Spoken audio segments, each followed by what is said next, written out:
There is such a strange stereotype regarding athleticism and academia.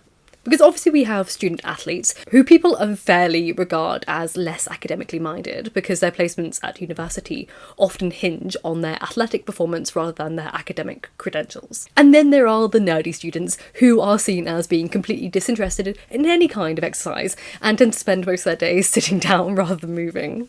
But how these two endeavours of the human form became classed as polar opposites of each other is sort of hard to pinpoint, but from the view of the ancient Greeks, this shouldn't be the case at all, because they didn't separate training of the mind from training of the body, but somewhere along the line we did. Because when we think of researching and learning and intellectual engagement, we always think of it as a somewhat disembodied act. You know, it's one that happens in the neck above, like it localised entirely to the mind. Yet for the philosophers of ancient Greece, thinking, and philosophical thinking in particular, wasn't an act of consumption and digestion, it was an act of training.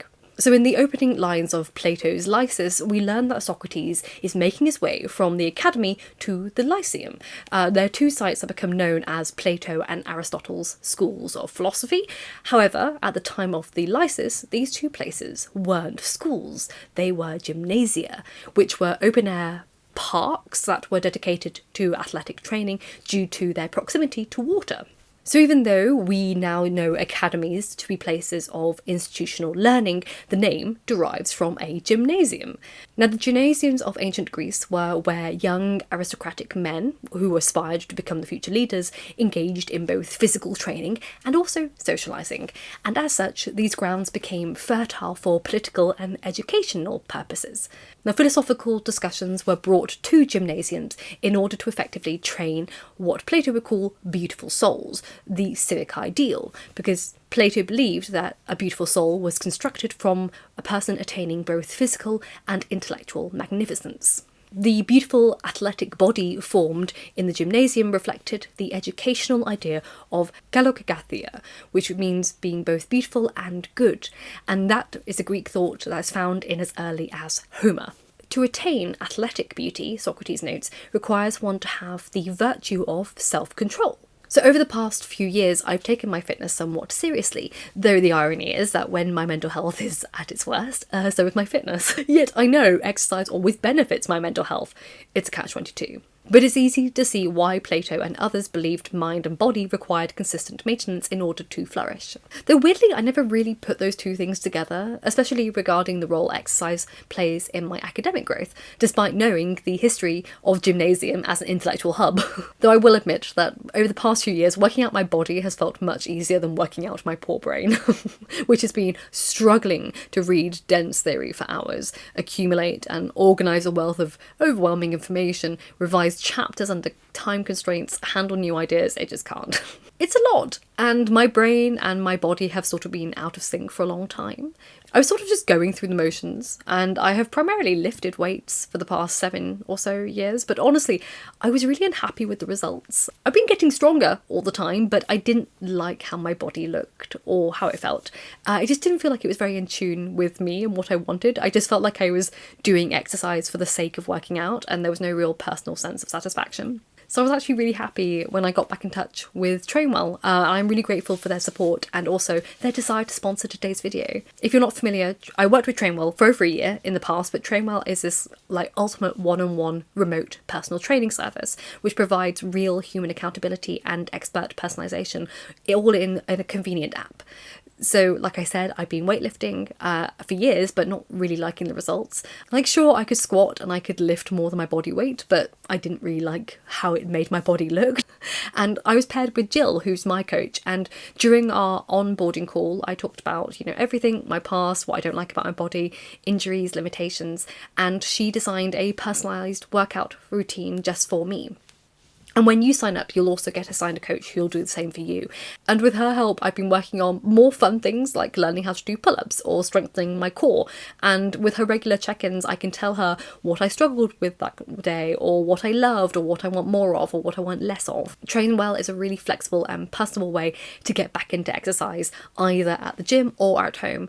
And it will help you change your relationship with exercise thanks to kind, friendly and knowledgeable trainers who are genuinely rooting for you and thinking of your well-being learning and growth. They only want to make the workouts work for you. If you're interested, you can take the quiz in my link down below and you can get matched with your personal trainer and start a 14-day free trial.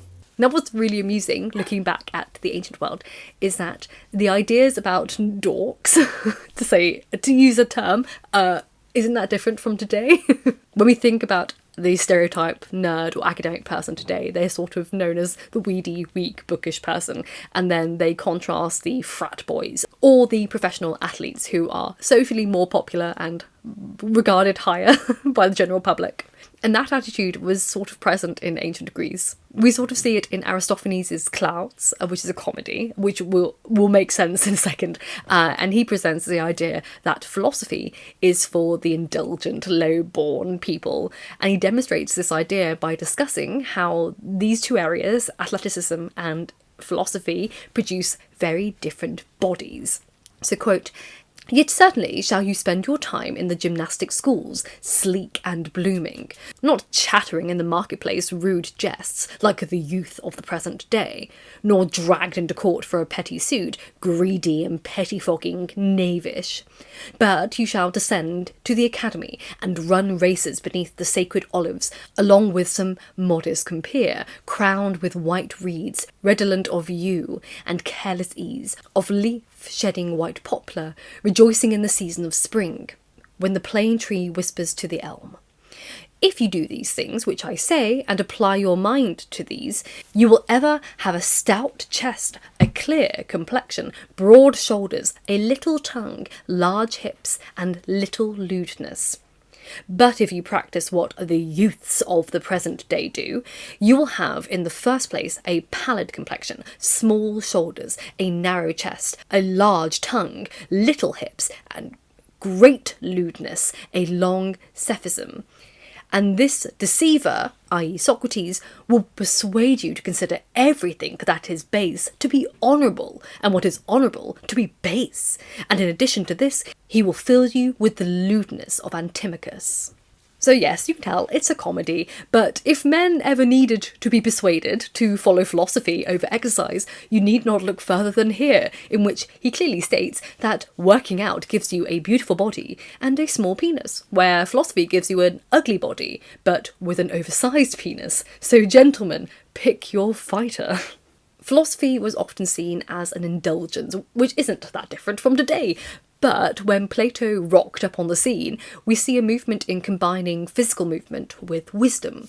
Plato believed that physical movement came from the psyche, which was the soul and the mind, and as such, wisdom was required to enhance it, and vice versa. The deliberate shaping of the self through sustained effort is the same with both exercise as it is for intellectual growth. When Epictetus talks about philosophy, he does not describe it as some abstract theory, but as a practice, daily repetition, and daily testing oneself against difficulties. He said that one should not explain their philosophy, but embody it. Similarly, Marcus Aurelius wrote the Meditations, and these are not polished essays, but they're little reminders. He returns to them again and again to address the same principles. For the Greeks, exercise to maintain a healthy body was thus just another way of practicing repetitive motions to cultivate a discipline that benefited the mind. Physically showing up for oneself and going through the motions is the same principle required of lifelong learning and academic advancement. So when I was reading more about, the origins of academia and the gymnasia and also philosophy, it made me look at my relationship with exercise ever so slightly differently. Because yes, I do it because I want to have a healthy body and a healthy mind, but I never saw it as a tool for my academic growth. Because we all know that movement is good for your brain. Studies have shown it reduces risk of dementia, it warns off cognitive decline and promotes neuroplasticity for learning skills. But I never really associate that with academia. And currently we're living in a culture that romanticises intensity but sort of neglects endurance.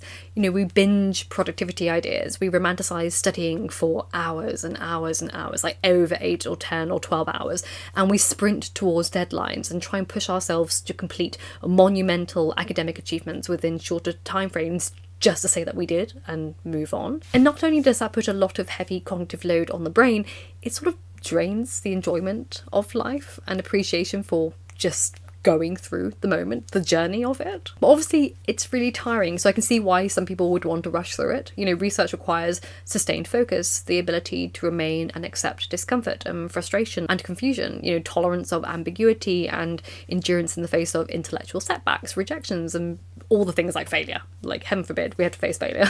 And that's not gentle on the nervous system. Doing all of that at full speed is like trying to lift 50 kilograms dumbbells on your first day at the gym. Like, it's not going to happen. Thinking consumes an extraordinary amount of energy that we don't give ourselves credit for at all. We don't acknowledge it, and then we wonder why we're burned out. So as such, we always should condition our minds and bodies first. We need to condition ourselves to be willing to be repetitive and slow, just like you repeat the same movements at the gym over and over again for weeks at a time, and you take it slow to maintain good form and prevent injury.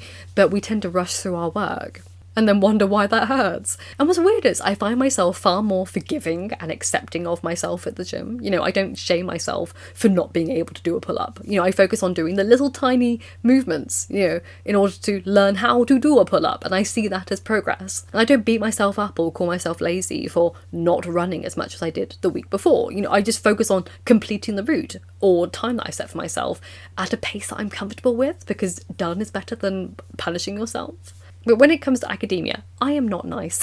If I don't understand something or what I read, or if I read slowly, I just call myself stupid and an idiot and I'll never understand it. And if I don't get all the writing done I wanted to, or any writing done, I call myself lazy. And when I fall behind, I just have a complete breakdown that I'm never going to do this. I'm just dumb as bricks. And I think that's because, unlike exercise, I don't see what I'm doing as training. I see it as a moral reflection of my selfhood. I punish myself mentally and then wonder why I don't progress. But when I train my body, I increase my capacity over time and I get to be able to do more. I do that all without ever telling myself off. So for me, integrating structured movement into my week hasn't been about aesthetics or even punishing myself.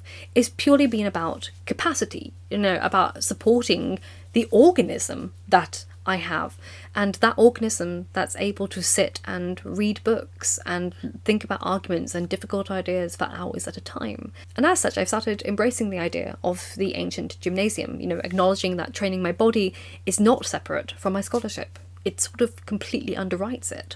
And this whole idea took me back to thinking about discipline and its original form, because today when we think about discipline, it's all about holding someone or oneself accountable for their actions or lack thereof.